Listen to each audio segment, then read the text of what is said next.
आचार्य जी, नर्मदा नदी में 11,000 लीटर दूध चढ़ाया गया है धर्म के नाम पर।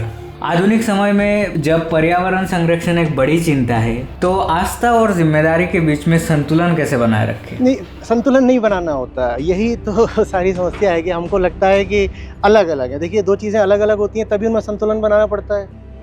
आस्था और जिम्मेदारी एक ही बात है।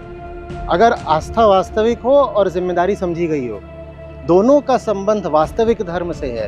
और श्री कृष्ण कहते हैं, वो जो वास्तविक है, जो सचमुच तुम्हारा स्वधर्म है, उसके लिए अगर मरना पड़े तो भी स्वीकार कर लो।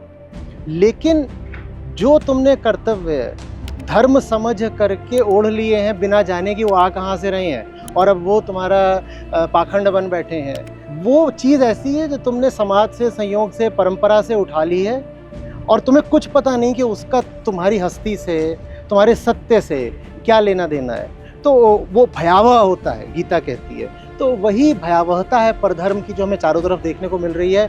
मेरी आपसे ये विनती रहेगी कि इस तरह की चीज़ें आप जहाँ भी देखें, उसे धर्म का नाम न दें, उससे धर्म का नाम बदनाम होता है। मैं यहाँ पर हूँ कैंपस में, यहाँ पर ये युवा लोग हैं, ये वैसे ही धर्म से दूर छिटके जा रहे हैं। जो कोई भी लोग सोच समझ सकते हैं, जो बुद्धिजीवी हैं, वो धर्म को गंदी बात समझने लग गए हैं। वो इसीलिए हो रहा है क्योंकि हमने हर प्रकार के ऊटपटांग अंधविश्वास को धर्म कह दिया।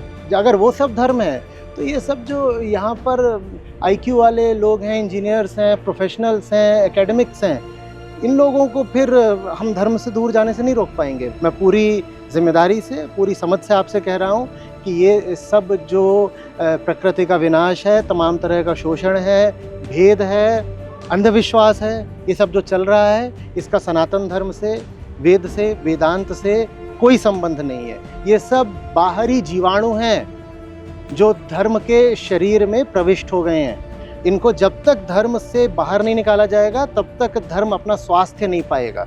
स्वस्थ धर्म ही स्वधर्म है।